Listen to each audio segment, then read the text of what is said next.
Demikian pula keuntungan tidak perlu dikejar sebesar-besarnya dan tidak perlu melewati batas. Jadi, keuntungan monopoli dilarang dalam Islam.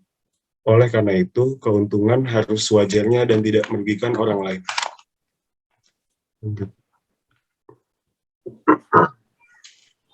Nah, selanjutnya, tahukah Anda kalau sistem ekonomi dunia sekarang ini cenderung liberal? Nah, memang sistem ekonomi di dunia ada yang berkiblat ke sosialis dan ada yang berkiblat ke liberalis, yang melahirkan sistem kapitalis. Sistem ekonomi Islam tidak kapitalis, tetapi juga tidak sosialis. Islam mempunyai sistem tersendiri yang berbeda dari kedua sistem yang dimaksud. Lanjut.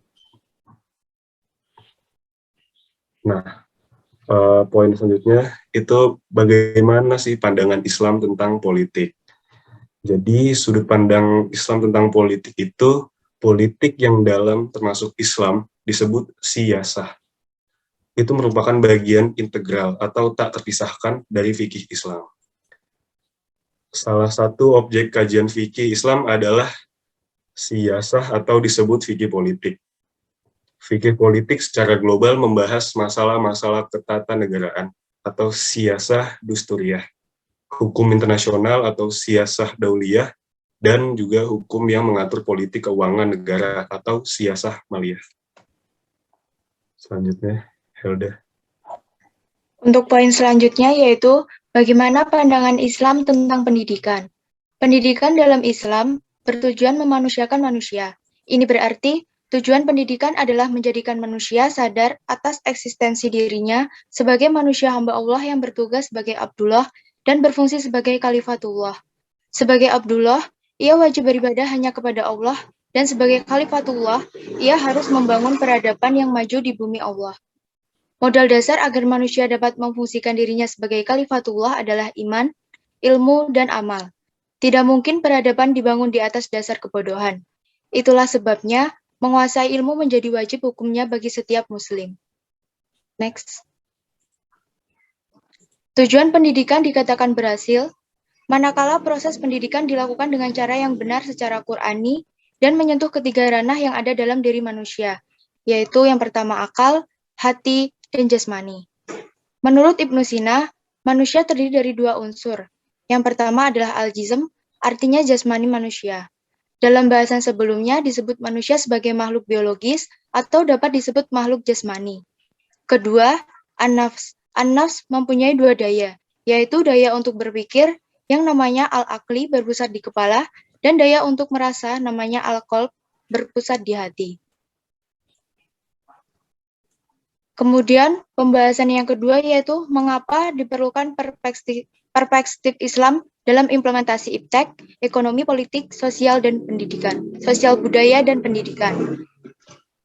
Bagaimana Anda memahami pertanyaan yang tertuang dalam subjudul di atas? Dalam kacamata Islam, sumber ilmu itu terbagi menjadi dua. Yang pertama yaitu adalah ayat-ayat Qur'aniyah. Dari sumber yang pertama ini muncullah berbagai disiplin ilmu. Misalnya teologi, mistisisme, ilmu hukum, politik, ekonomi, perdata, pidana, dan lainnya. Ayat-ayat Qur'aniyah adalah wahyu Tuhan yang Allah berikan kepada Rasulullah, termaktub dalam mushaf untuk kemaslahatan umat manusia. Next. Yang kedua adalah ayat kauniyah. Ayat-ayat kauniyah adalah alam semesta sebagai ciptaan Allah yang diteliti dengan paradigma ilmiah dan menggunakan akal yang juga ciptaan Allah. Sumbernya adalah alam ciptaan Allah. Instrumennya adalah akal manusia ciptaan Allah pula. Dari penelitian akal manusia terhadap rahasia dalam ciptaan Allah ini, maka lahirlah ilmu-ilmu eksata. Anda masih ingat eksata adalah bidang ilmu yang bersifat konkret yang dapat diketahui dan diselidiki berdasarkan percobaan, serta dapat dibuktikan dengan pasti. Implementasi ilmu eksata menghasilkan teknologi. Teknologi dalam tataran aksiologi jelas tidak bebas nilai. Selanjutnya akan dipaparkan oleh Farina Shwan. Oke, untuk selanjutnya adalah tentang seni. Jadi dalam tataran epistemologis, seni itu tidak bebas ya. Jadi nilai sebab seni itu hakikatnya adalah ekspresi jiwa yang suci gitu. Jadi kesucian jiwa menghasilkan karya seni yang jernih, suci, dan indah. Adapun kalau jika hati yang kotor itu akan melahirkan ekspresi seni yang kotor juga gitu. Jadi secara aksiologi seni identik dengan teknologi itu tidak bebas nilai. Artinya seni bukan untuk seni. Jadi seni adalah keindahan, kesucian, dan sarana untuk kembali kepada Tuhan. Dan jika misalnya kita terpesona dengan melihat indahnya seni atau misalnya mendengar merdunya bacaan Al-Quran gitu, serta bakal keluar dari mulut kita tuh ucapan Subhanallah tabarakallahu ahsanul khaliqin, yang artinya tuh maha suci Allah, maha berkah Allah, dan Allah sebaik-baik pencipta. Dan sebenarnya tuh sistem ekonomi yang berlaku di masyarakat Islam itu belum tentu Islami. Jadi kita sebagai mahasiswa tuh harusnya dapat mengamati dan melakukan penelitian sendiri gitu, kayak misalnya pola ekonomi masyarakat Islam sehari-hari. Kita juga harus lihat pola jual belinya, gadainya, perbankan, asuransinya, dan syirkahnya, dan lain-lain gitu. Dan tolak ukur Islami atau tidaknya atau tidak Islami sebuah sistem ekonomi itu bisa dilihat dari kalau misalnya ada riba atau enggak di situ, dan tolak ukur lainnya juga di dalam itu tuh bakal merugikan orang lain atau enggak. Dan pembahasan yang ketiga adalah menggali sumber historis, sosiologis, dan filosofis tentang konsep Islam mengenai iptek, politik, sosial budaya, dan pendidikan.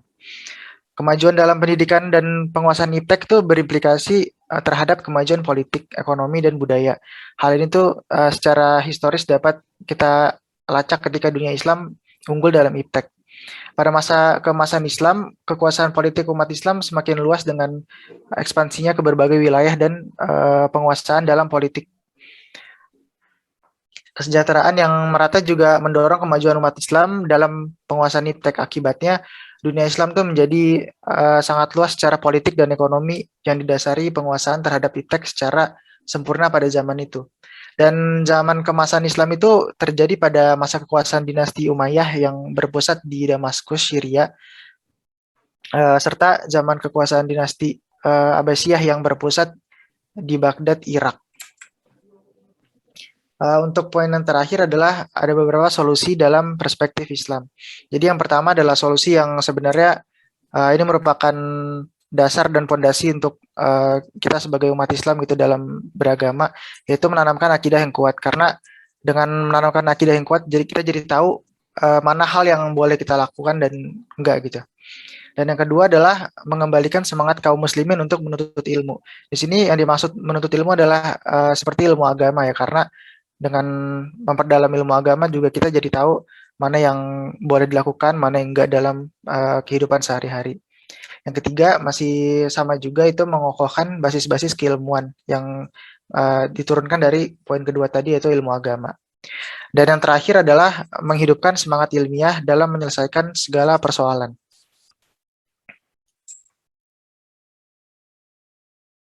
Mungkin sekian dari kami. Untuk selanjutnya akan dibuka sesi tanya jawab.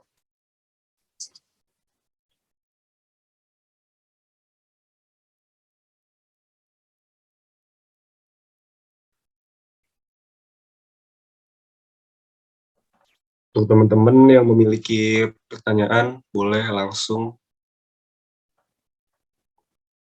raise hand aja.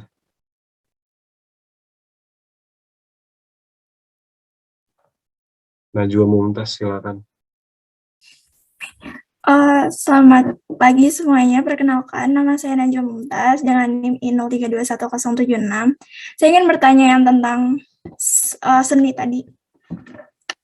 Itu maksudnya gimana ya? Boleh tolong jelaskan lagi nggak? Soalnya tadi kurang ngerti kita. Oke, makasih Najwa. Bentar.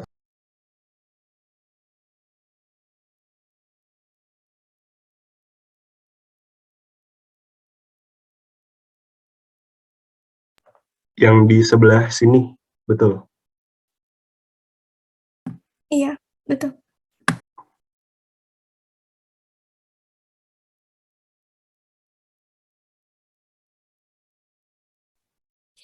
Oke, mungkin bakal aku jawab pertanyaannya. Mungkin yang dimaksud di sini tuh apa ya? Jadi kan seni itu kan merepresentasikan diri seorang yang menghasilkan seni itu gitu. Jadi kalau misalnya jiwa kitanya kotor atau gimana tuh bakal berpengaruh sama seni yang dihasilkan juga gitu. Kayak misalnya yang ditulis di sini, kayak misalnya ada hati yang kotor akan melahirkan ekspresi seni yang kotor juga gitu. Dan sebaliknya kalau misalnya eh, hati kita bersih dan pikiran kita juga bersih juga, itu bakal berdampak pada seni yang kita hasilin juga. Jadi semua itu berdampak pada hasil seni yang kita hasilkan gitu.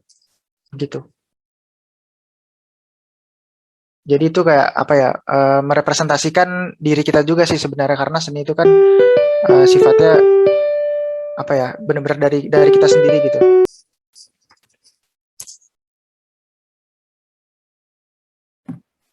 Baik, terima kasih. Mau nanya lagi boleh nggak? Boleh. Jadi kan banyak ya karya seni itu yang menggambarkan makhluk hidup yang ada matanya, kayak ya pokoknya benar-benar kayak hidup. Itu dalam Islam boleh nggak sih? Soalnya banyak perbedaan pendapat kan, katanya kalau misalnya gambar nggak boleh ada mata atau sejenisnya gitu.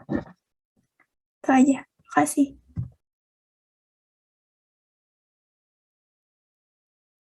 Izin menjawab ya. Ini berdasarkan pengetahuan saya aja. Kalau yang aku tahu, ini ngomong-ngomong, mohon maaf ya kalau misalnya salah, mau dikoreksi. Kalau yang aku tahu itu sebenarnya kayak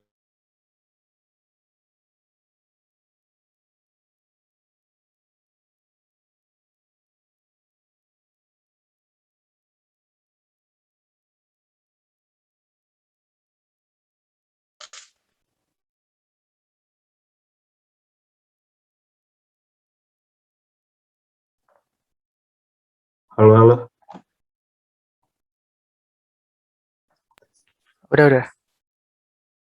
Udah jelas suaranya? Udah. Oke. Lanjut. Ini berdasarkan pengetahuan saya aja. Untuk lukisan yang bentuknya menyerupai manusia atau ciptaan Allah itu dilarang karena seperti apa ya, kayak meniru ciptaan Allah dengan karya kita sendiri gitu loh. Kurang lebih gitu sih. Teman-teman yang lain kalau misalnya mau izin benerin atau mau nambahin boleh masuk. Gitu Najwa. Menjawab nggak? Iya, terima kasih. Kasih juga. Selanjutnya, teman-teman yang mau nanya, dipersilakan langsung raise hand. Oke, Mikail, gimana? Oke, sebelumnya suara saya masuk nggak? Masuk. Nah, perkenalkan nama saya Mikael Noval Kemal dengan NIM I0321067. Izin bertanya. Nah, kan yang kita tahu selama ini, kalau kita melihat bagian tubuh yang auratnya lawan jenis itu dosa ya. Nah, saya ingin bagaimana kalau misalnya itu demi ilmu pengetahuan gitu. Kayak contohnya kedokteran. Kita harus belajar yang begitu dengan melihat langsung gitu. Maksudnya, atau apa? Terima kasih. Itu hukumnya gimana ya maksudnya?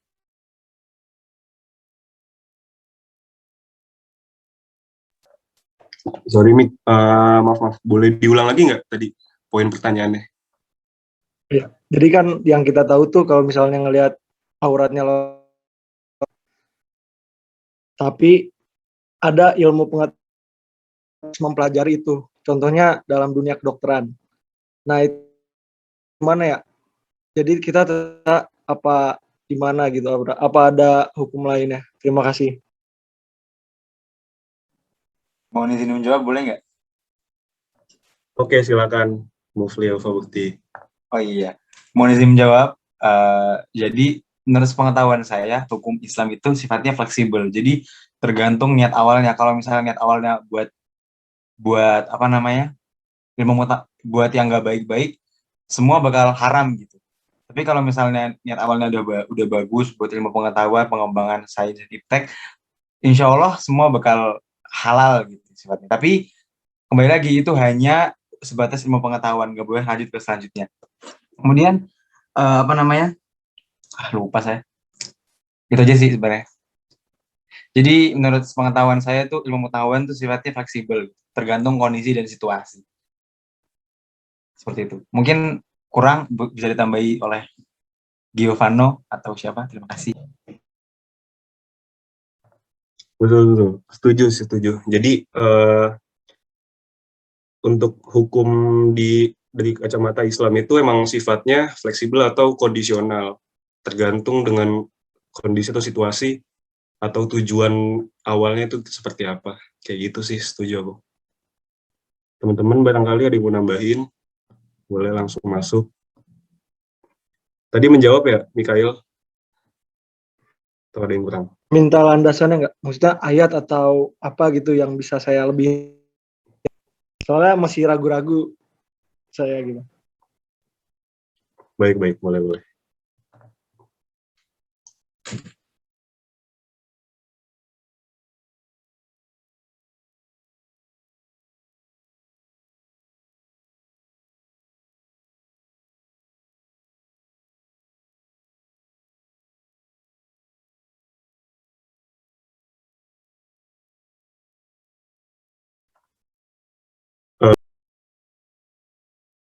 Ditampung dulu ya sambil kita kelompok 8 nyari sumber yang valid di internet. Mungkin bisa lanjut teman-teman yang lain yang ingin bertanya, dipersilakan langsung raise hand aja.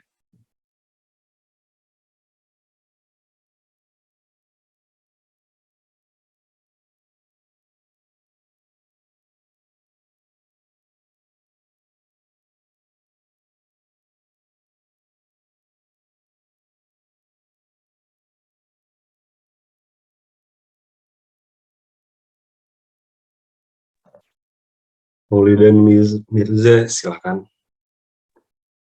Oke, baik. Mungkin di sini saya mau nge-share ilmu yang mungkin saya pernah dengar aja. Yang soal gambar, kalau gambar manusia itu saya pernah, yang setahu saya ya, itu nggak boleh, tapi nggak boleh terlalu presisi gitu, kayak sama persis. Aduh maaf, ini giginya lagi sakit. Jadi boleh tapi jangan terlalu presisi, jangan terlalu sempurna gitu, menyerupai persis. Terus yang kedua, saya pernah ngelihat videonya Ustaz Abdul Somad, itu saya save di IG.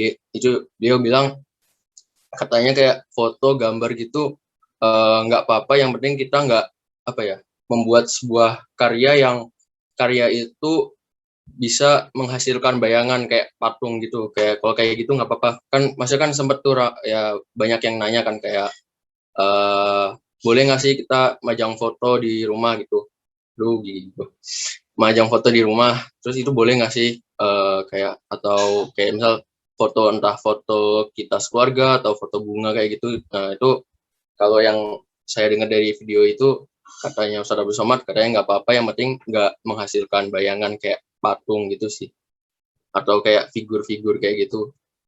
Itu sih, mungkin itu aja mau nge-share itu. Makasih. Oke, terima kasih Maulid dan Mirza. Ini mewakilkan jawaban, maksudnya nambahin jawaban dari pertanyaan si Najwa tadi ya. Oke, makasih. Sebelumnya maaf, mau izin menanggapi yang pertanyaannya Miki tadi yang soal dalil. Mungkin ini bisa masuk ke dalil yang biasanya tuh yang sebenarnya udah nggak asing sih, yaitu inama lubiniat wa inama likul nimri manawa gitu. Jadi sesungguhnya segala perbuatan itu emang dilandaskan berdasarkan tergantung pada niatnya gitu. Karena kan kalau misalnya tentang ilmu kedokteran itu kan kita niatnya untuk pendidikan ya. Jadi ya emang itu ada uzur syar'inya gitu. Jadi diperbolehkan untuk melakukan hal tersebut gitu. Gitu sih sejauh pengetahuan saya. Terima kasih. Oke, terima kasih Fahri atas jawabannya.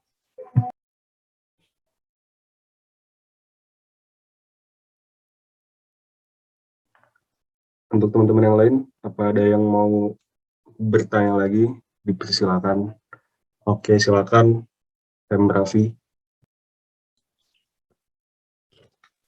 Mau izin bertanya, tadi kan sempat dijelasin kalau ada yang namanya ilmu eksakta ya, jadi yang menghasilkan teknologi gitu. Terus aku mau nanya aja, kalau kalau di Islam tuh boleh nggak sih kayak apa ya? Kayak contohnya misalkan kayak nyilangin sapi yang domba aja deh, domba yang dagingnya banyak sama bulunya banyak. Jadi nanti biar hasilnya tuh kayak dagingnya banyak, bulunya juga banyak juga, kayak misalkan apa ya, domba doli gitu. Terus kayak sapi yang misalkan badannya gede banget gitu. Jadi keturunannya badannya gede-gede gitu. Terus kayak misalkan ada bank sperma juga gitu. Kayak nanti yang manusia-manusia unggul tuh bang, spermanya ditampung gitu, kalau butuh ya nanti ngambil gitu. Jadi kalau menurut Islam tuh kayak gitu tuh boleh nggak sih? Takutnya apa ya? Jatuhnya tuh kayak apa ya? Kayak takutnya kayak menandingi Tuhan gitu. Soalnya kan kayak berusaha menciptakan yang sempurna gitu tuh. Padahal ya yang Allah ciptakan kan padahal udah mau menuju ke sempurna gitu. Terus kayak misalkan apa lagi, kayak manusia bikin bulan kayak di Cina gitu. Terus kayak manusia yang mau ke Mars gitu. Kalau sebenarnya kalau pandangan Islam tuh kayak gimana sih?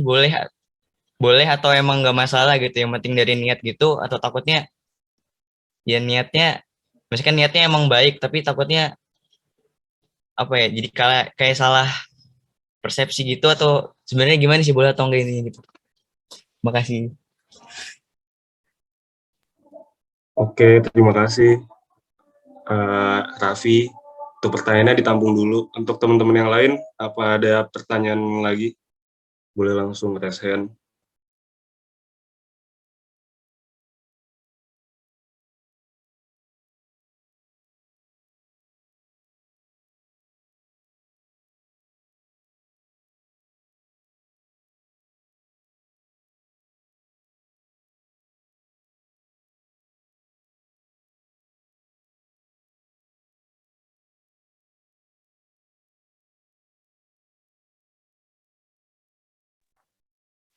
Jasmine, silakan. Perkenalkan, saya Jasmine Tufayati dengan NIM I03211053. Sebelumnya saya ingin bertanya, tapi mohon maaf ya, saya on cam. Kan di salah satu seni, di lukisan itu kan ada ini aliran yang romantisme kayaknya. Yang di lukisannya itu tuh mengandung kayak lekuk tubuh gitu loh lukisannya. Jadi kayak memperlihatkan aurat, tapi di dalam bentuk lukisan. Nah, itu kan memang salah satu bagian dari seni. Itu tuh boleh nggak sih sebenarnya di dalam Islam? Makasih. Izin menjawab ya, Jasmine. Jadi inti pertanyaan itu maksudnya, apakah boleh gitu menurut kacamata Islam bahwa kayak punya contoh karya kayak lukisan tapi yang berbentuk menyerupai manusia dan juga memperlihatkan lekukan badannya kayak gitu ya. Izin jawab ya, boleh dikoreksi kalau salah. Mungkin dari ininya aja, dari contoh, misalnya dari awal kayak lukisan tapi menyerupai manusia aja sih, itu udah menyalahi ya kalau menurut kacamata Islam yang aku tahu. Dan apalagi kalau memperlihatkan lekukan tubuh pada lukisan itu sendiri. Itu sih. Jadi salah intinya.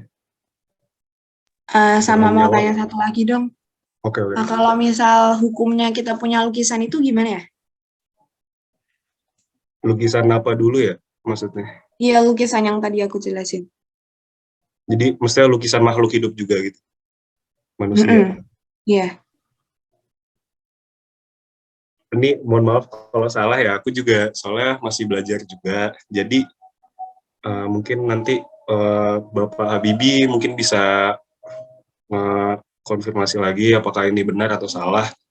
Jadi untuk hukumnya, kalau yang saya tahu menurut kacamata Islam, perspektif Islam itu memiliki karya seni berupa patung yang menyerupai makhluk hidup seperti manusia, ataupun lukisan yang menyerupai persis manusia atau makhluk hidup, manusia hidup, itu hukumnya yang aku tahu dilarang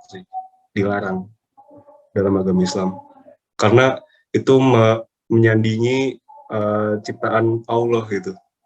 Seperti itu. Menjawab, apakah menjawab, Jasmine? Oke, terima kasih sangat menjawab. Oke, terima kasih juga Jasmine. Untuk teman-teman yang lain, apa ada pertanyaan lagi? Boleh langsung raise hand.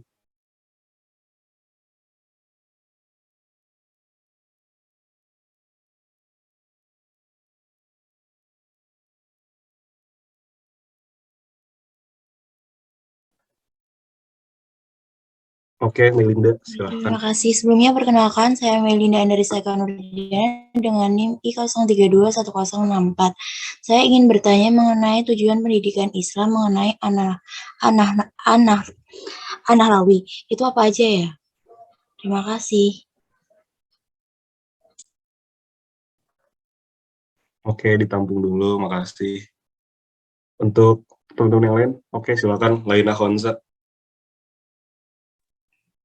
Perkenalkan, nama saya Laina Honsa, NIM I031-061. Maaf, nggak bisa on cam sebelumnya. Mau nanya, kan tadi ada beberapa sistem ekonomi kan.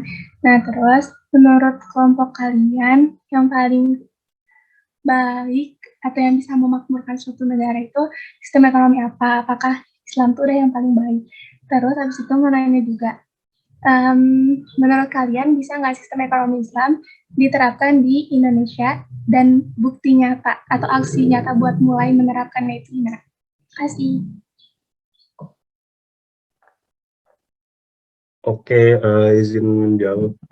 Jadi poin pertanyaannya itu maksudnya apakah bisa di sistem ekonomi syariah itu diterapkan di Indonesia kayak gitu ya?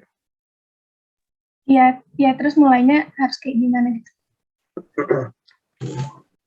Oke, aku izin jawab. Kalau salah boleh dikoreksi nanti.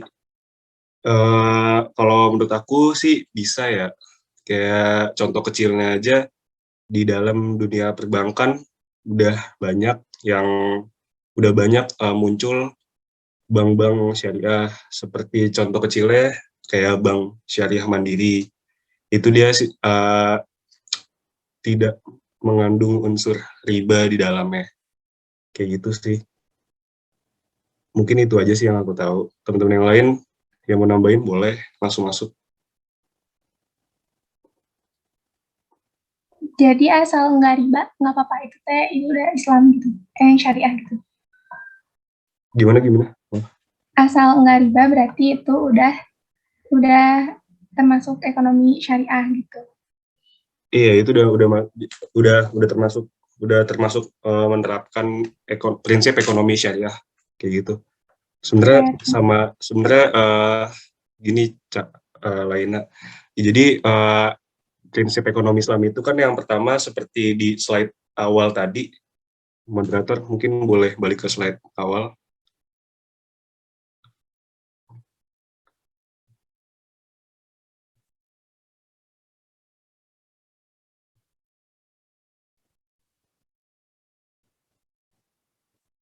Oke, stop. Tadi maju lagi. Nah, untuk prinsip ekonomi Islam itu kan ini ya kayak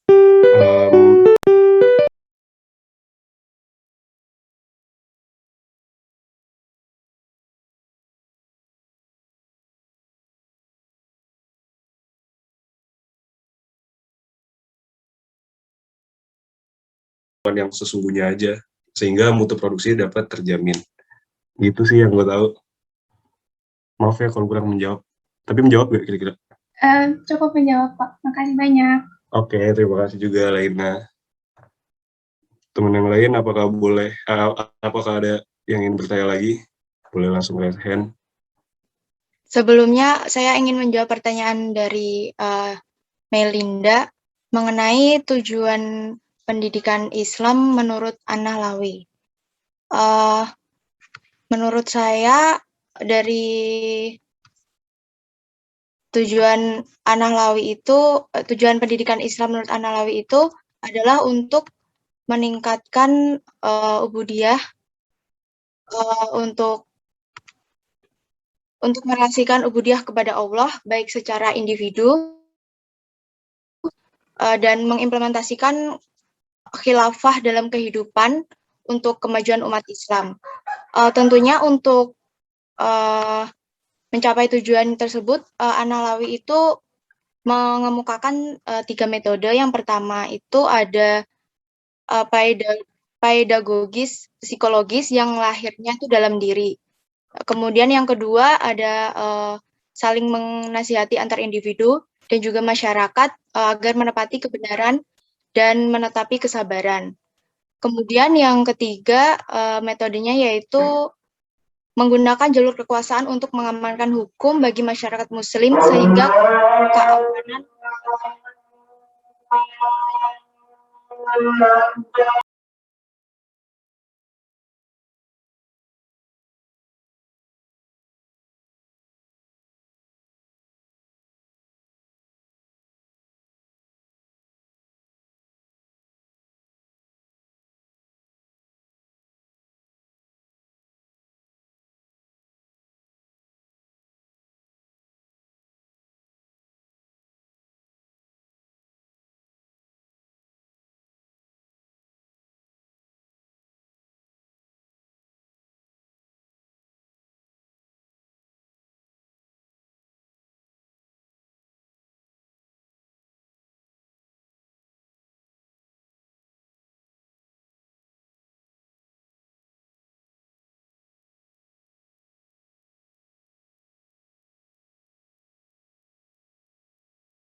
Ini pertanyaannya si Raffi tadi itu maksudnya yang ditakutkan itu seolah-olah menandingi Tuhan ya, karena bikin bulan apa misalnya bikin bank sperma, bikin bulan, bikin hewan unggul, habis terus pindah ke Mars. Seperti itu ya, Raffi. Apakah benar? Iya, betul. Boleh nggak gitu? Kalau menurut pandangan Islam, sampai segitunya. Untuk teman-teman yang lain, teman-teman sekalian, kalau mau masuk, mau jawab, mau nambahin, boleh langsung.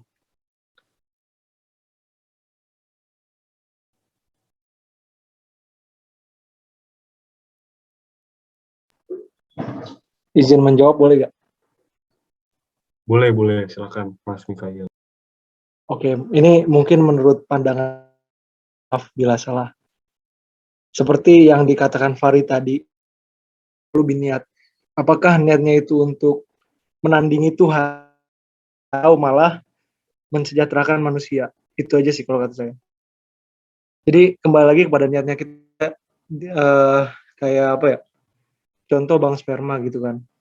Itu kan biar mempermudah orang mempunyai anak kan. Bukan kayak buat nandingin Tuhan lah. Tapi tergantung yang bikin ya. Kalau si yang membuat ilmu pengetahuan itu emang untuk menandingi Tuhan, yang menurut saya itu salah. Tapi jika untuk kepentingan kayak keberlangsungan hidup manusia, mungkin tidak apa-apa. Koreksi jika saya salah. Terima kasih. Mungkin segitu saja. Setuju. Betul. Baru kepikiran ya. Untuk Raffi gimana? Apakah menjawab? Udah menjawab. Makasih. Oke, makasih. Untuk teman-teman yang lain, apakah ada pertanyaan? Mohon maaf sebelumnya tadi lagi azan. Untuk Melinda mungkin jawabannya tadi mau diulangin atau tadi kan udah sampai nomor 3 juga atau mungkin Langsung dilanjutkan yang poin 3 tadi aja. baik. Untuk metode yang ketiga untuk mencapai tujuannya yaitu dengan menggunakan jalur kekuasaan untuk mengamankan hukum bagi masyarakat muslim sehingga keamanan bisa berjalan stabil dan masyarakat dapat menikmati keadilan hukum tersebut.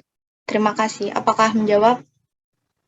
Sudah menjawab. Terima kasih, Hilda. Baik, terima kasih. Untuk teman-teman yang lain mungkin yang ingin bertanya lagi dipersilahkan.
Untuk teman-teman, bagi yang masih mau bertanya, dipersilakan.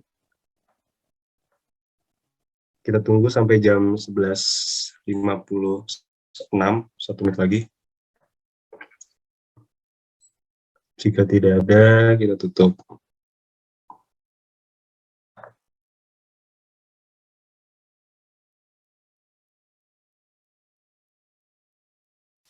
Oke, Juli Vansia, silakan.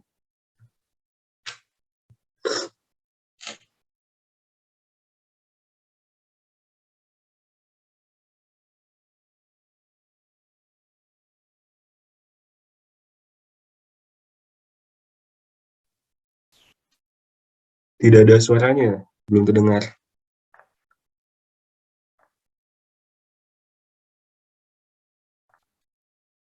Boleh diketik di kolom komentar aja, nggak apa-apa. Oke.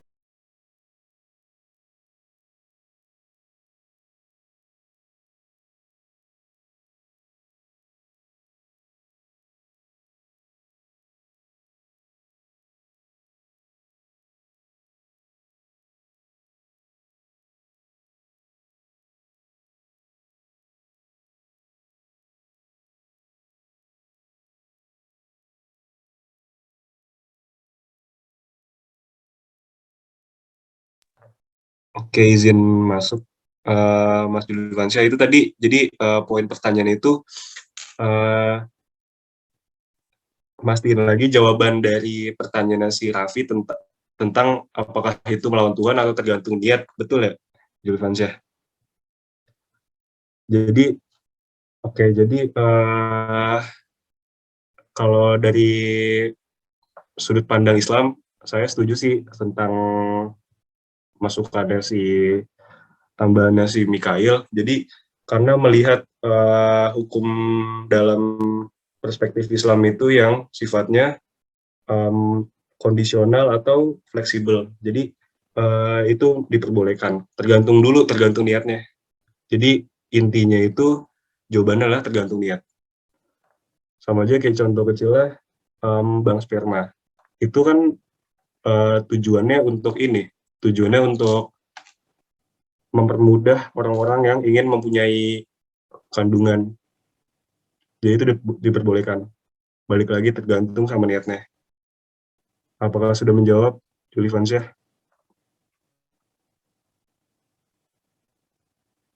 Boleh nambahin contoh dikit gak?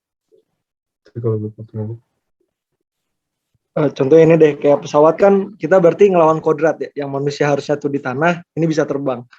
Tapi kan tujuannya bukan kayak melawan kodrat Tuhan gitu kan. Jadi buat kayak biar lebih cepat berjalan kemana gitu sih. Dan kalau pertanyaan yang buat patung wajah, mau saya saja yang jawab atau Mas Gio? Boleh banget. Mas Miki, silakan. Mungkin kalau buat patung wajah manusia niatnya baik buat mengenang orang, kalau menurut saya sih boleh. Sama tergantung niatnya. Selama itu tidak terlalu berlebihan gitu. Kayak buat apa namanya? Memuja berlebihan itu tidak apa-apa. Contoh kita lihat saja patung-patung pahlawan yang ada di Indonesia. Kan patung pahlawan yang Indonesia. Kalau menurut dari pandangan saya bukan ahli dalam agama, biar Pak Lutfi nanti. Terima kasih. Kalau mau nanggepin boleh nggak? Boleh, silakan Mas Raffi. Tadi kan kalau yang Bang Sperma tuh kan katanya tergantung niat ya. Tapi nggak tahu ya, kalau manusia kan suka hilaf gitu. Takutnya nanti, nauzubillah min dzalik, misalkan, waduh nggak bisa punya anak nih, Toto pengen. Jadi jatuhnya nanti bukan meminta sama Allah, tapi ya udah ke dokter aja lah biar punya anak gitu. Takut jatuhnya bukan bukan bukan berdoa buat ke Tuhan gitu, ke Allah buat minta anak, tapi malah jatuhnya ya udah deh ke dokter aja gitu biar punya anak. Takutnya gitu maksudnya. Jadi Izin, oh ya, oh ya, kan itu salah satu ikhtiar loh Mas kalau menurut saya. Contoh kita pengen masuk PTN, ya udah kita berdoa aja nggak usah belajar. Kan itu salah satu ikhtiar. Mungkin kembali lagi kepada niat ya. Kita tetap berharap ke Allah, cuman mempunyai ikhtiar gitu. Salah satu ikhtiarnya mungkin salah satunya itu, ilmu pengetahuan itu. oke, makasih. Oke.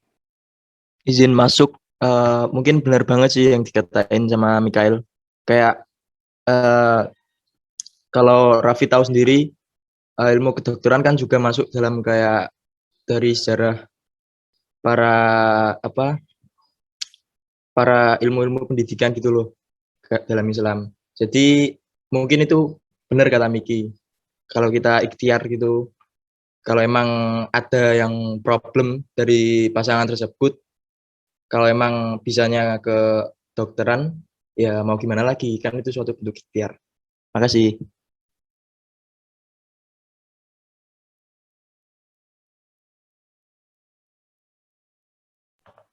Oke, untuk Mas Farel, silakan.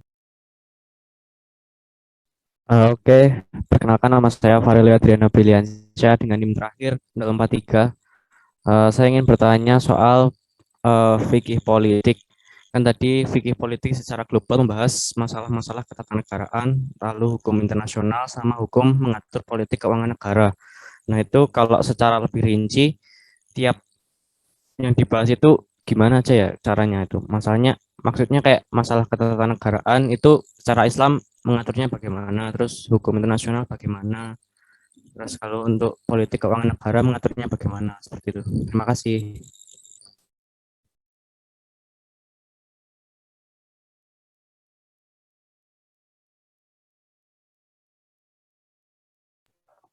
Oke, ditampung dulu ya Farel pertanyaannya. Untuk teman-teman yang lain, barangkali ada yang mau nanya lagi.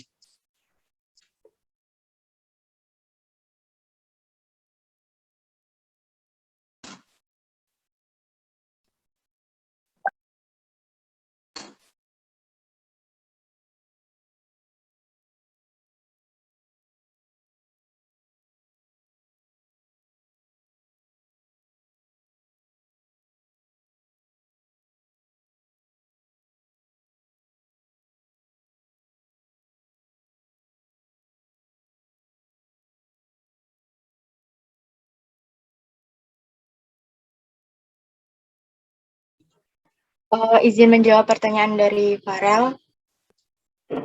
Tadi kan untuk fikih politik itu kan dibagi menjadi 3. Dan itu kan untuk cara mengaturnya pasti beda-beda.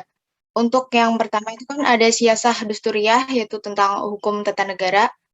Itu materi yang digaji di dalamnya itu kan tentang cara dan metode suksesi kepemimpinan. Jadi untuk cara mengaturnya ya mungkin tentang cara untuk hukum mewujudkan kepemimpinan politik itu bagaimana, pembagian kekuasaannya seperti eksekutif, legislatif, dan yudikatifnya, dan kemudian ada institusi pertahanan keamanannya juga. Kemudian untuk yang kedua ada siasah dauliyah, yaitu hukum politik yang mengatur tentang hubungan internasional. Nah, materi yang digaji dalamnya itu kan ada hubungan antar negara Islam dengan sesama negara Islam lainnya. Nah, untuk mengaturnya ya itu dengan cara memperkuat hubungan negara Islam dengan negara lainnya yang mungkin bisa juga dengan negara non-Muslim, terus hubungan bilateral dan multilateralnya juga, hukum perangnya, dan hukum perang dan damai. Dan kemudian untuk yang ketiga ada siasah maliyah, yaitu hukum politik yang mengatur tentang keuangan negara. Di sini untuk materi kajian atau kontennya yang dibahas itu adalah tentang sumber-sumber keuangan negaranya. Untuk cara mengaturnya sendiri mungkin dari distribusi keuangan negaranya, terus perencanaan anggaran negaranya, dan juga penggunaannya, pengawasan juga, dan pertanggungjawaban dari penggunaan keuangan negara dan filantropi Islam di dalamnya. Mungkin itu apakah menjawab, Mas Farel? Baik, cukup menjawab. Terima kasih. Ya, terima kasih juga.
Oke, silakan Mas Muli dan Mirza, gimana?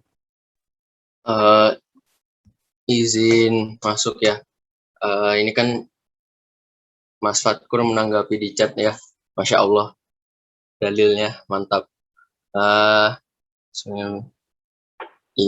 Gambar yang memiliki bayangan termasuk juga terlarang. Jadi kan saya udah mungkin udah kasih tahu dikit juga. Jadi kalau menurut saya mungkin biar nggak panjang-panjang, tadi kan sempat bahas, aduh nggak enak banget mulut. Tadi kan sempat bahas tentang niat ya. Niat. Jadi sebenarnya benar sih, kayak tergantung niat kita gitu. Inamal amal bin niat, benar gitu. Kalau niat kita baik, insya Allah ya kedepannya baik. Tapi kita perlu ingat gitu, kalau dalam berkehidupan, dalam menjalani keseharian tuh terdiri dari dua gitu. Ada yang namanya niyah, ada yang yaitu niat, sama ada yang namanya amaliyah atau penerapannya gitu. Nah, itu kita nggak boleh kayak niat kita doang. Oke, niat kita baik, tapi ketika amaliyahnya itu nggak baik, itu nggak boleh gitu. Nah, atau sebaliknya, amaliyah kita udah baik tapi niatnya buruk, itu juga nggak boleh gitu kan.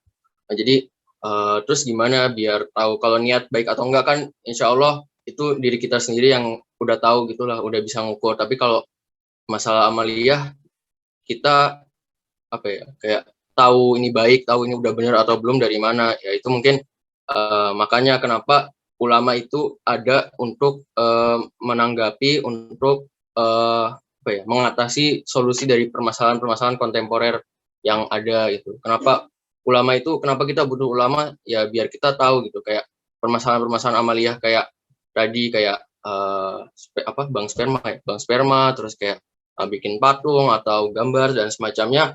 Ulama ada untuk menjawab permasalahan itu. Jadi mungkin buat teman-teman, karena ini udah mau ditutup juga, jadi mungkin kita bisa saling ngertiin buat kayak penting untuk menjaga niat baik dan juga memastikan bahwa amal yang kita lakukan tuh udah benar, udah tepat atau belum sesuai yang disunahkan, yang ada di Al-Quran dan Sunnah, ataupun pendapat para ulama gitu sih. Mungkin sekian dari saya, makasih.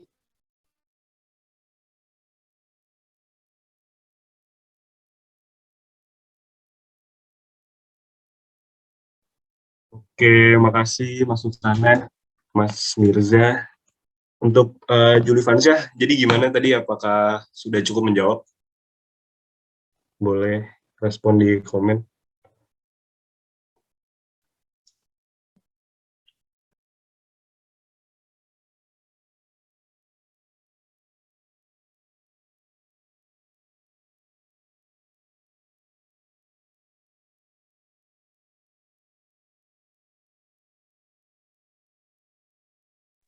Oke, mungkin nanti bisa dijelasin sama yang lebih ahli nanti.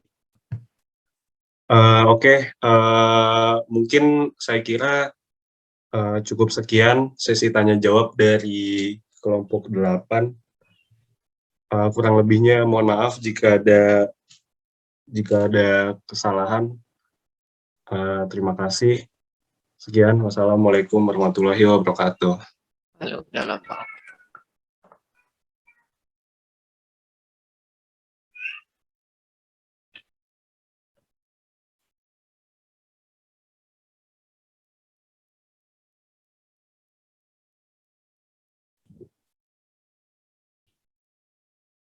Oke, terima kasih. Bagus sekali tadi diskusinya. Hidup. Oke, nanti saya mau ikut menjawab beberapa hal terkait dengan pertanyaan tadi. Tapi sebelum itu saya masuk ke sini dulu. Oke, PowerPoint-nya sudah kelihatan ya? Sudah, Pak. Oke, nanti saya ambil ngasih contoh beberapa yang diperdebatkan tadi.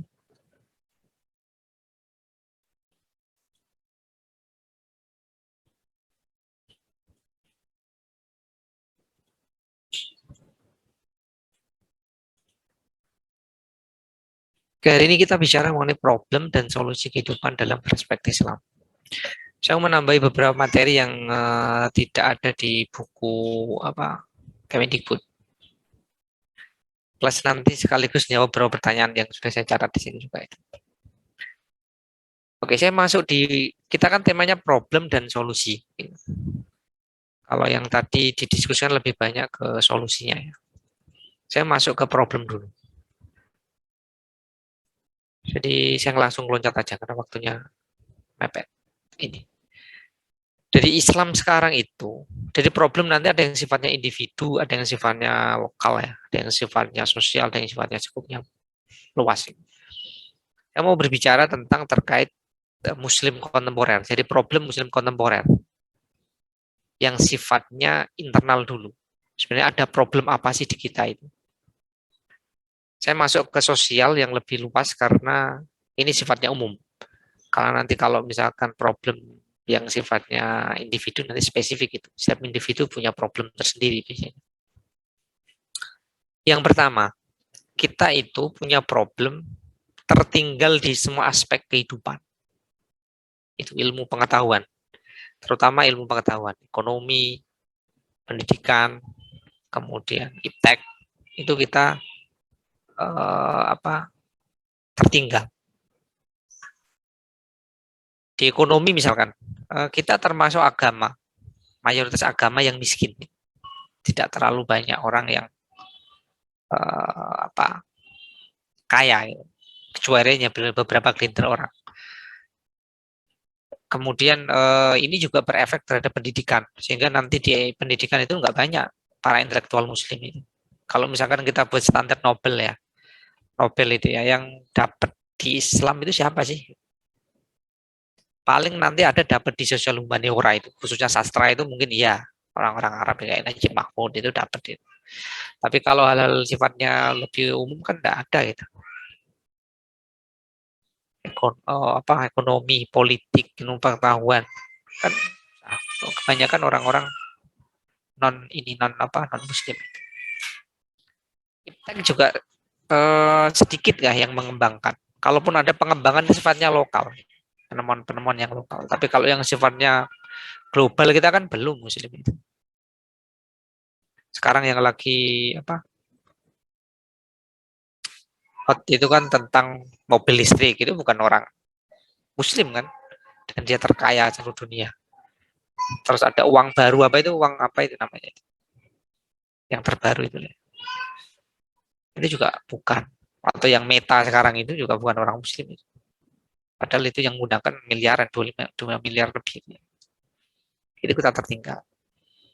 Nah, kenapa tertinggal? Ya ini, pendidikannya kurang, ekonominya kurang, gitu. Sosial politiknya nanti ya kurang banyak itu. Termasuk yang suka di kita itu, yang membuat kita tertinggal itu gini. Kalau ilmu pengetahuan itu sifatnya itu kan naik ya, grafiknya itu biasanya kalau ini kan naik ya. Jadi kalau kayak misalkan di iptek gitu ya, teknologi, kayak HP misalkan, itu sifatnya kan kalau grafik ke atas dia, semakin baru, semakin canggih, semakin canggih, semakin canggih.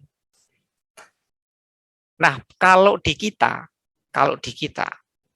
polanya itu tidak seperti itu ilmu pengetahuan, lebih banyak nggak seperti itu. Ya meskipun naiknya ada, tapi mayoritas itu terkadang dia berbalik, lebih suka kayak ilmu sosial itu.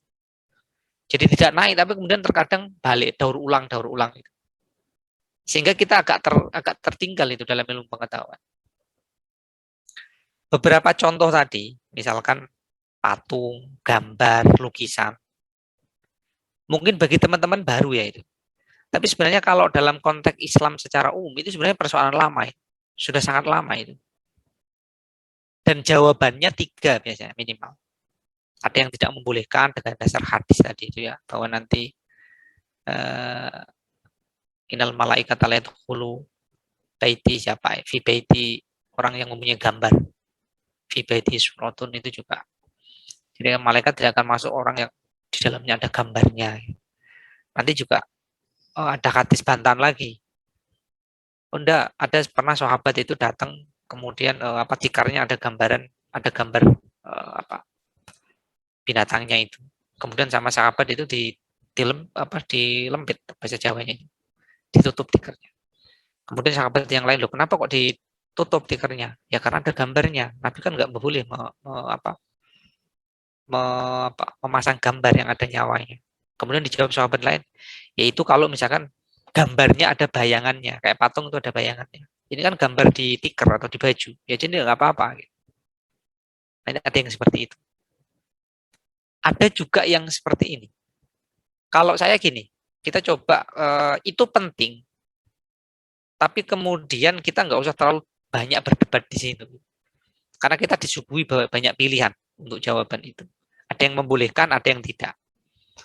Kalau saya malah lebih cenderung yang membolehkan.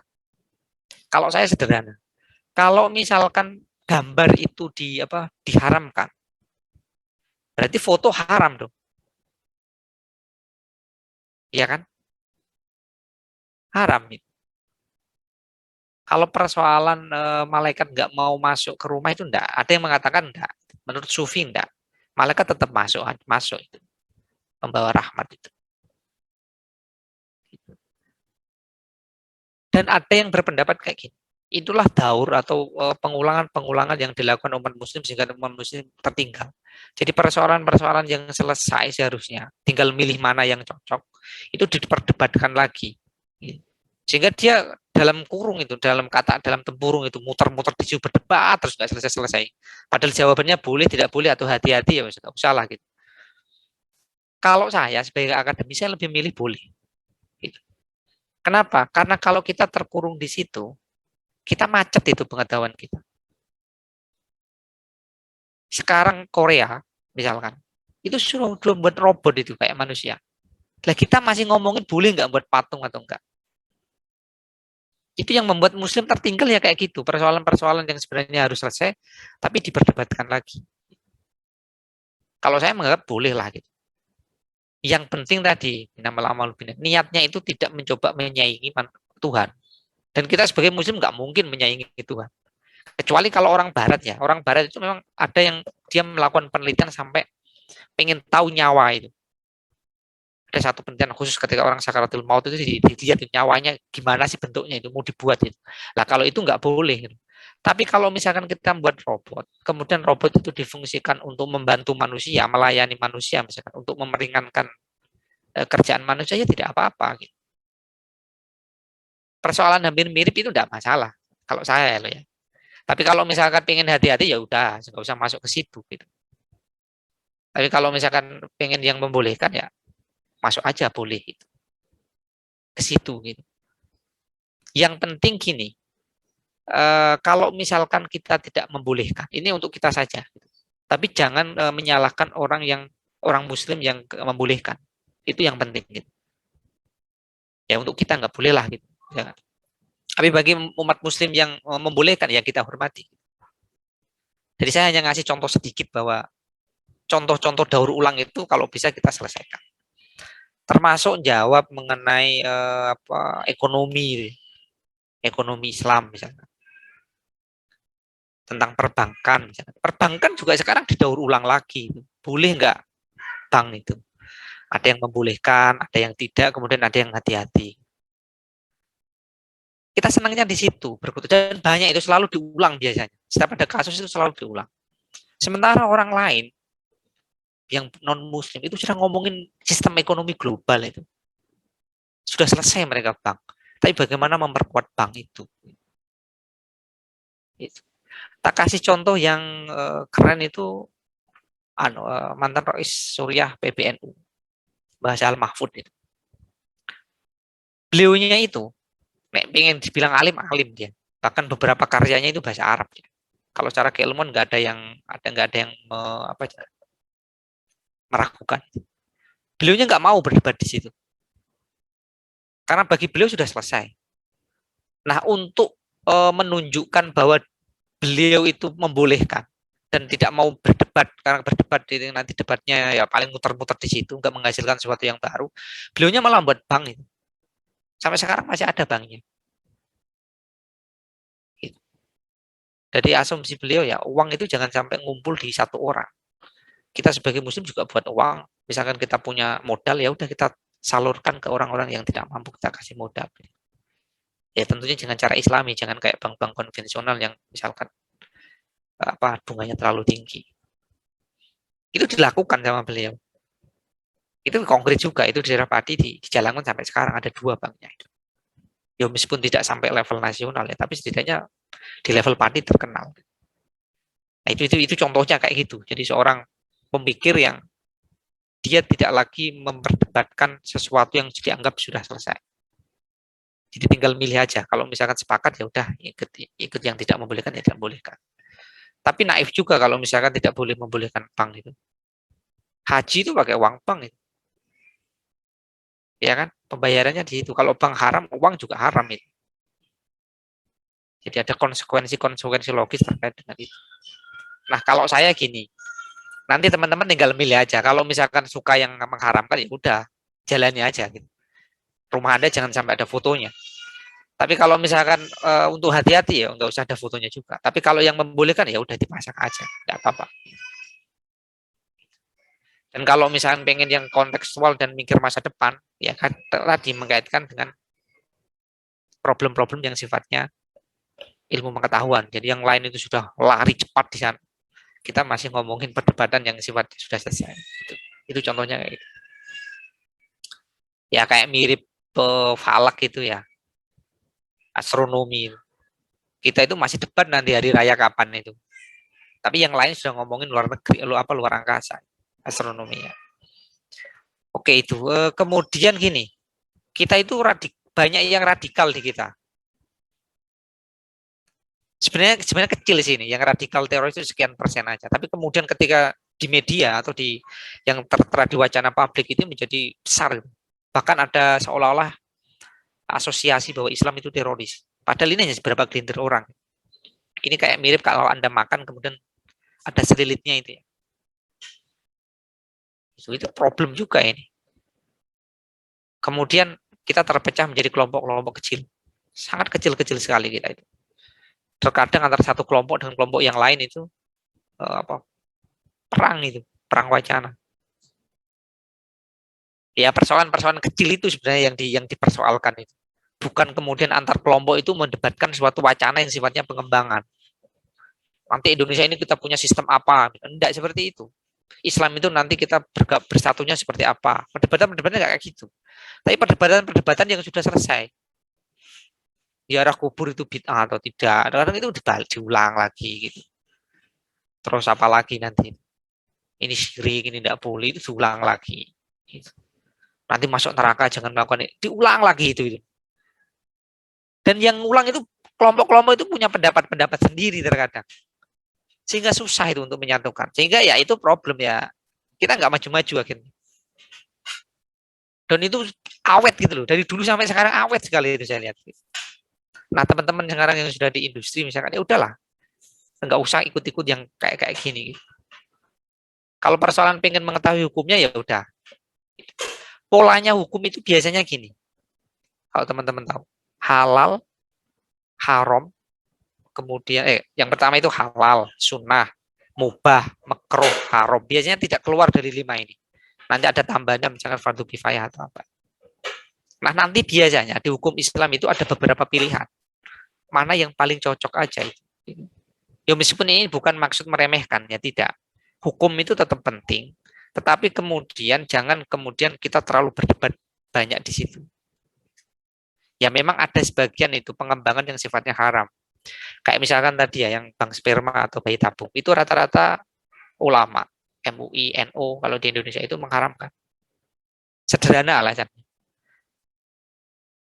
Nanti koneksinya kan ke bayi tabung itu. Kalau misalkan itu spermanya bukan sperma suami istri itu nggak boleh. Tapi kalau spermanya sperma suami istri dengan alat bantuan itu boleh.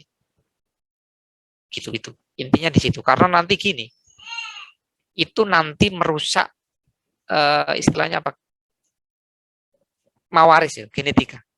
Islam itu kan mengenal nanti bapaknya siapa, anaknya siapa, warisannya seperti apa, boleh menikahkan atau tidak gitu nanti. Itu nanti kan ada kan hubungan darah atau tidak. Nanti wudhunya jika bersentuhan batal atau tidak itu terkait kayak itu hubungan darah itu. Karena hubungan darah penting kemudian nggak boleh itu sperma yang sifatnya bukan suami istri. Kalau saya lebih suka itu, ya meskipun ini juga modern ya, artinya pengembangan. Tapi pengembangannya kalau misalkan menyalahi aturan dan efeknya kurang bagus ya kita tetap mengharamkan itu. Ini kasusnya beda sama yang patung tadi. Kalau patung itu konteksnya masih dalam konteks pembelajaran, meringankan dan lain-lain ya nggak masalah. Itu. Kemudian kesadaran magic. Kesadaran magic itu kesadaran yang menganggap bahwa hanya misalkan Anda pintar atau kita ini bodoh misalkan. Itu yang disalahkan Tuhan. Kenapa kamu bodoh? Kenapa kamu pintar? Ya ini sudah takdir Tuhan. Itu kesadaran magic. Kita banyak kayak gitu. Jadi menyerahkan itu kepada Tuhan. Atau paling banter kesadaran naif. Kesadaran naif itu ketika ada sesuatu mengenai diri kita, itu yang disalahkan adalah umat orangnya. Kenapa kamu pintar? Ya karena saya belajar. Oke, nanti saya tunjukkan kesadaran di atasnya ada kesadaran kritis. Strategi gerakan parsial. Jadi kita itu belum bisa bersatu. Beda kalau misalkan orang Eropa itu punya Uni Eropa itu. Kuantitas banyak, kualitas kurang itu kita. Kita kan banyak itu. Kalau nggak salah kan nomor 2 itu ya kita, Muslim ini, setelah Kristen ini. Ya, tapi orang yang benar-benar berkualitas, yang bisa mempengaruhi dunia.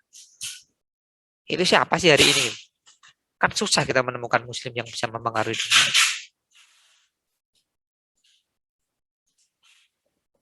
Orang-orang hari ini yang mempengaruhi dunia global itu bukan non-Muslim kan. Rata-rata malah Yahudi itu. Karena dia dianggap sebagai bangsa yang terbaik gitu. Di Al-Quran juga ada. Ya Muslim kurang sekali di situ. Oke, ini problem internal. Kalau problem eksternal, itu ada neokolonialisme. Sebenarnya kita dijajah itu. Bahkan beberapa hal terkait dengan konteks ilmu pengetahuan, kita sebenarnya juga agak dijajah. Jadi referensi-referensi yang masuk ke kita itu sebenarnya lebih banyak didominasi Barat. Ya terlepas mereka memang ilmu pengetahuannya lebih tinggi daripada kita.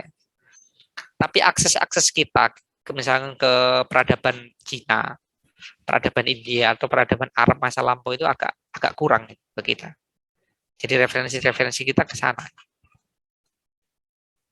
Jadi kolonialisme yang baru kan tidak berubah dalam fisik, tapi kemudian penjajahan yang sifatnya kesadaran, sifatnya non fisik ya. Bahkan keseharian kita itu juga sekarang dijajah juga. Misalkan gini, konsep cantik, kita kan dijajah sama orang-orang kapitalis itu kan. Cantik itu apa sih? Ganteng itu apa sih? Kesadaran kita kan dijajah itu. Cantik itu misalkan rambutnya panjang, kemudian lurus, hitam, wajahnya putih, giginya ini pipinya gini, sampai bibirnya harus merah dan lain-lain itu. Itu kan sebenarnya produk penjajahan yang dari kolonial itu. Kapitalis lah itu, supaya kita mau membeli produk itu. Padahal dalam konsep Islam cantik kan tidak seperti itu. Jadi sampai segitunya gitu, itu jadi problem kontemporer. Dan itu yang jajah kebetulan bukan orang Muslim juga. Gitu.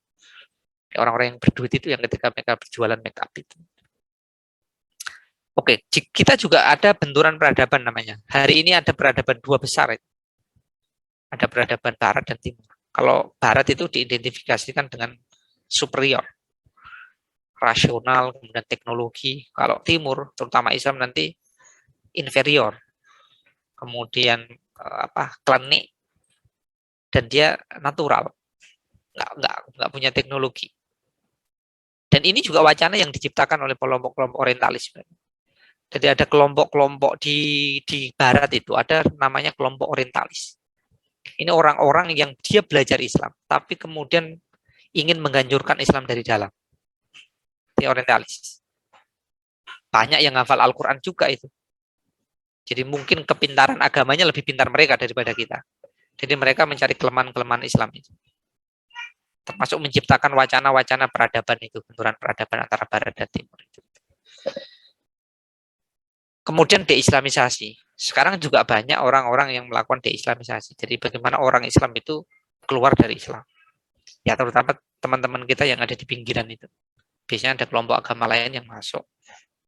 Memberi uang, kemudian memberi janji-janji tertentu. Sehingga mereka keluar dari Islam. Itu. Ada muslim kontemporer solusinya seperti apa? Kemarin paradigma Qurani harus dijalankan. Pengembangan iptek itu tentu. Jadi ya pengembangan iptek yang tadi ngonek misalnya ke aurat lawan jenis untuk kedokteran. Ini juga sebenarnya problem yang mungkin bagi teman-teman baru ya, tapi bagi konteks keislaman yang agak luas sebenarnya konteks lama ini. Ini perdebatan mengenai boleh nggak, malah gini, boleh nggak menggunakan, ini sudah meninggal malah, mayat yang dia sudah meninggal untuk kepentingan pembelajaran kedokteran.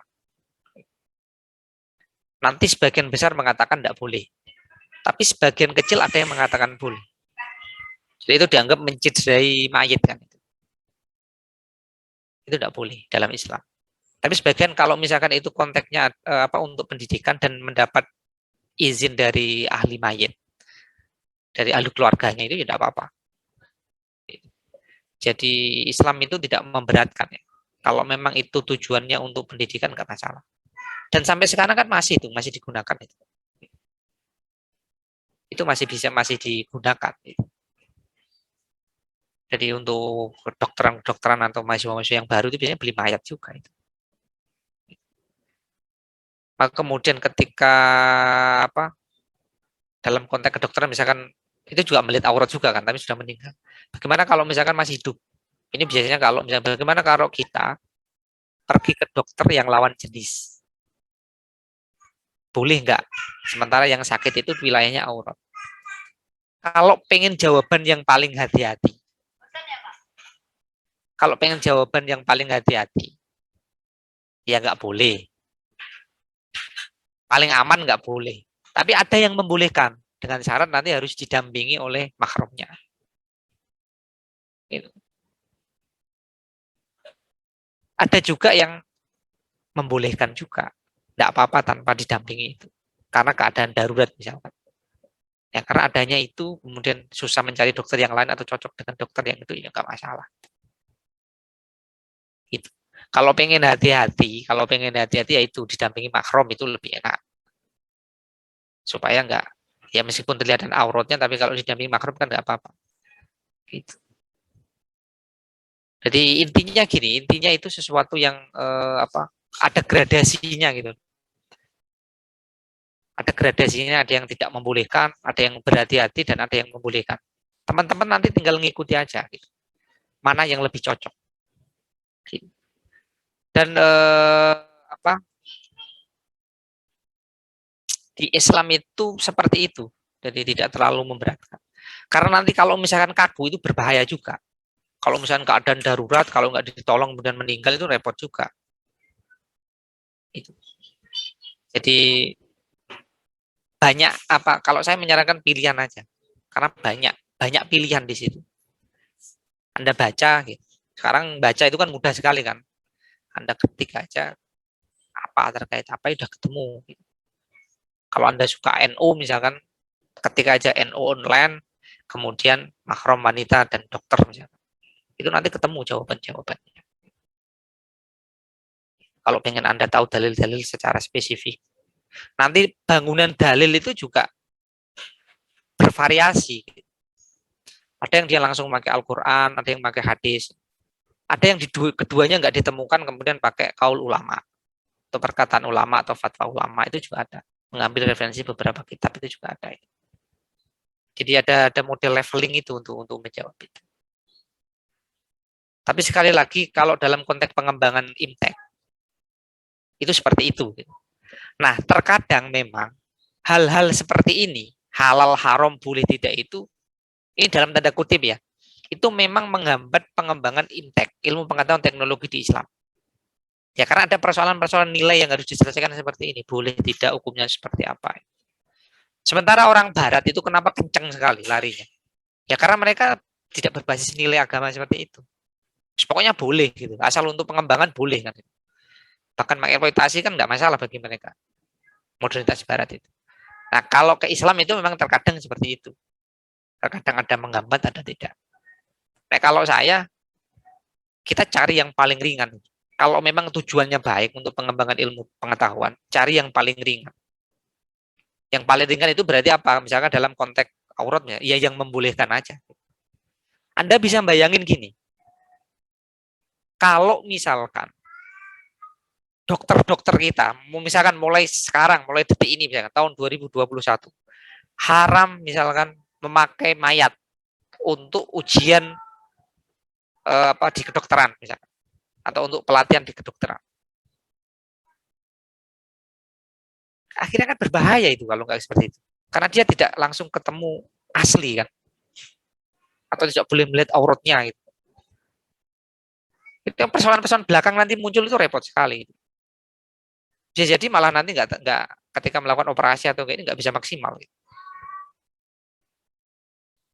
Ya kan, kita harus mikirnya juga harus ke depan kemudian yang agak luas seperti itu. Tidak hanya persoalan halal haram juga, tapi kemudian konsekuensi ketika haram, konsekuensi ketika halal itu apa ke depannya, dampaknya seperti apa. Nah, ini kan orang-orang yang di akademisi kayak teman-teman itu yang mampu berpikir ke sana. Karena terkadang orang itu ketika menghukumi sesuatu itu hanya persoalan hukum saja gitu. Tapi dampak dari sebuah hukum itu tidak dianalisis ini. Maksa harus pokoknya haram ya haram, tidak boleh. Nah, itu yang salah itu kayak gitu. Padahal agama Islam itu nggak sesulit itu. Jadi setiap ada biasanya ada keringanan, diambil yang paling ringan. Oke, integrasi interkoneksi agama dan umum kemarin sudah dijelaskan. Membangun kesadaran kritis. Nah ini, kalau tadi kan kesadaran magic, kesadaran naif, kesadaran kritis itu gini. Kenapa kita bisa pinter? Ya karena Anda masuk di sistem UNS misalkan, kampus yang bagus. Ada fasilitas gedungnya punya sendiri, punya perpustakaan, dosennya misalkan dokter-dokter. Teknologinya juga mencukupi dan lain-lain bla bla bla. Tapi coba Anda bayangkan Anda masuk di kampus yang kampus itu desa. Levelnya level desa atau levelnya kecamatan lah. Misalnya gedungnya pinjem punya orang, dosennya juga masih S1, perpusnya belum punya, gitu. Wifi-nya kadang adat misalkan, lola dan lain-lain. Ya kita kan nggak bisa pinter-pinter itu. Sehebat apapun kalau orang ditempatkan di situ, kalaupun dia pinter, pinternya berbeda sama orang yang difasilitasi kan. Nah, itu namanya kesadaran kritis. Nah, kita di umat muslim itu perlu itu. Bahwa kita menciptakan satu sistem bagaimana bergabung. Kita punya Liga Arab ya. Tapi ya, kalau dalam kancah internasional kalah kan kita. Membangun keadilan sosial, ekonomi umat. mobilitas sosial atau social movement, gerakan ini. Contoh yang paling keren itu kemarin 212 ini. Itu social movement-nya keren, tapi cuman skopnya kecil ya. Tapi contoh social movement-nya keren. Jadi ada satu peristiwa, kemudian ditindaklanjuti, kemudian dengan segenap pikiran, kemudian tenaga dan lain itu dikerahkan di situ. Bahkan sampai menciptakan sosial umat dengan MAT 212 itu. Ya meskipun di situ skopnya kecil dan ada unsur dalam tanda kutip kepentingan politik ya. Nah kalau dalam konteks Islam pengennya bayangannya skopnya luas itu, nggak hanya sekedar itu. Oke, politik luar negeri itu termasuk kita. Kalau di Uni Eropa itu kan keren ya di mereka, politik luar negerinya. Ya persatuan negara-negara Eropa.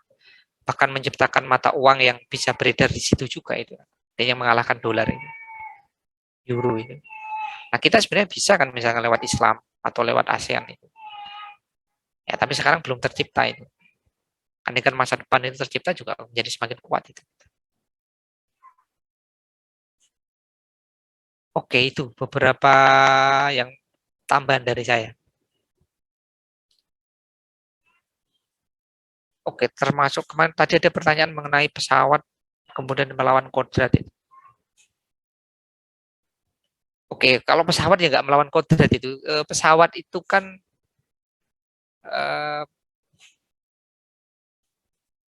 sebenarnya untuk meringankan kan, untuk memfasilitasi manusia supaya mereka ringan dalam mengerjakan sesuatu atau melakukan perjalanan. Jadi tidak masalah, tidak melawan kodrat itu. Hukum alam yang memang harus ditaklukkan. Ya kayak mirip misalkan Anda hujan itu. Kalau hujan berarti nggak boleh dong payungan, itu kan sudah kodrat Tuhan gitu. Ya harus dihujani, misalkan harus kehujanan enggak apa-apa, memang harus basah, enggak seperti itu juga, misalkan kayak gitu. Tetapi memang nanti ada yang sifatnya gini, kodrat bawaan yang itu tidak boleh direkayasa oleh teknologi. Yang itu pasti gitu. Contohnya misalkan, di Al-Quran itu kan misalkan membagi manusia itu hanya dua. Jadi laki-laki sama perempuan. Al-Quran nggak pernah menyebutkan di antara keduanya, kan nggak pernah. Nah tiba-tiba ada orang yang dia secara kodrat misalkan laki-laki, tapi dia pengen menjadi wanita, kemudian dengan rekayasa teknologi, operasi dan lain-lain, akhirnya menjadi wanita. Itu tidak boleh. Kalau itu melawan kodrat, kalau itu melawan kodrat, merubah sesuatu yang sifatnya asli. Tapi bagaimana kalau misalkan mempercantik diri? Ya malah sunnah kalau yang itu. Kita kan sudah diciptakan jelek. Nah kalau misalkan operasi plastik sampai merubah kodratnya itu ya itu yang perlu kita pertanyakan. Tapi kalau misalkan sekedar rekayasa teknologi kita semakin bersih, misalkan tidak masalah itu. Oke, itu ya yang bisa sampaikan. Ada mau didiskusikan?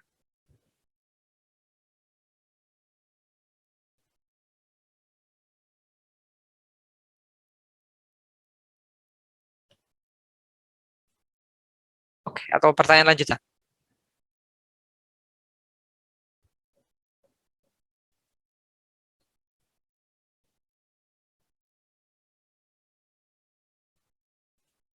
Atau komentar?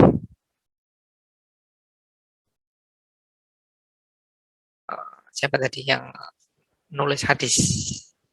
Mas siapa ya? Mas Fathur Rohman. Ada komentar, Mas?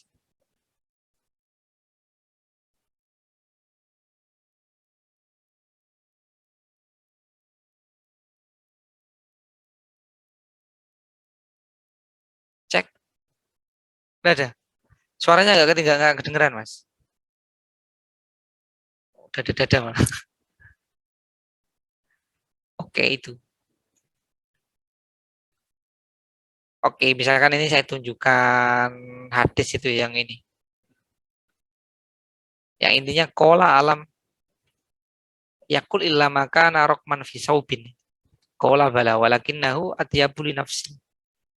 Jadi itu. Jadi bukankah Rasulullah mengatakan kecuali gambar yang ada di pakaian? itu sanggahnya cokapet. Iya memang. Tapi saya tetap melepaskan tikar. Karena itu menenteramkan jiwaku. Ini ada hadis dari An-Nasai. Itu contoh perdebatan hadis itu. Itu yang berbeda dengan hadis yang diungkapkan Mas Fathur Rahman itu. Kalau yang Mas Fathur Rahman kan tidak boleh. Nah, kalau hadis yang itu membolehkan asal tidak ada bayangannya. Jadi kalau misalkan kita masuk di dimensi itu berarti kan ada gambar yang dia 1 dimensi, 2 dimensi, dan 3 dimensi. Wayang itu berapa dimensi?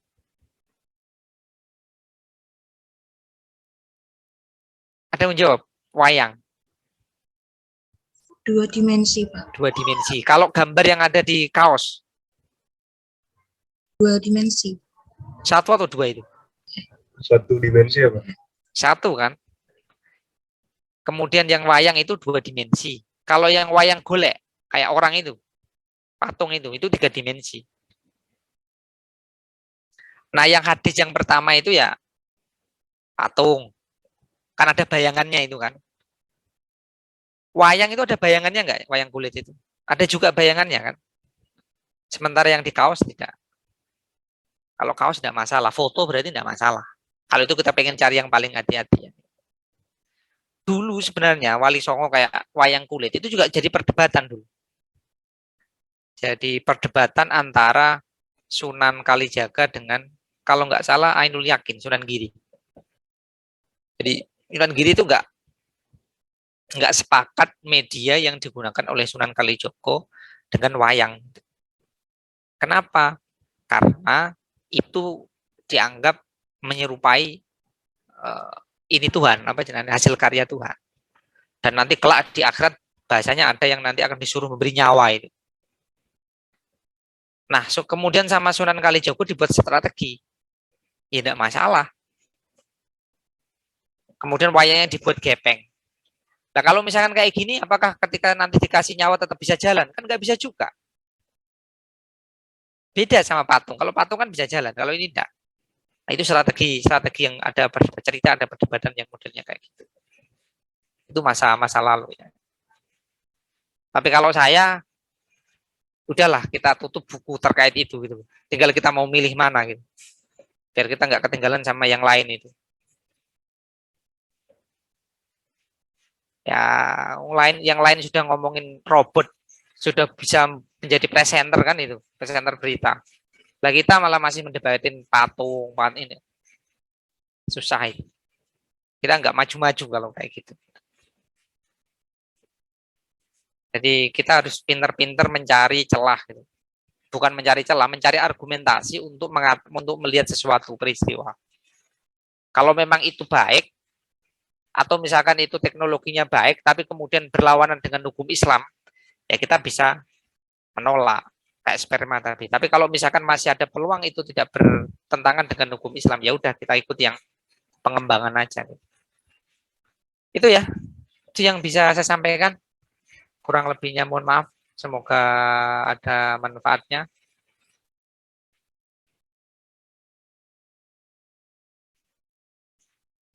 Oke itu ya. Terima kasih. Saya suka diskusinya, banyak yang bertanya dan banyak yang jawab. Itu lebih bagus itu daripada diam-diaman itu. Oke, kita akhiri dengan bacaan hamdalah. Alhamdulillahirabbil alamin. Assalamualaikum warahmatullahi wabarakatuh. Waalaikumsalam warahmatullahi wabarakatuh. Terima kasih, Pak. Sama-sama. Ayo kita live. Ya.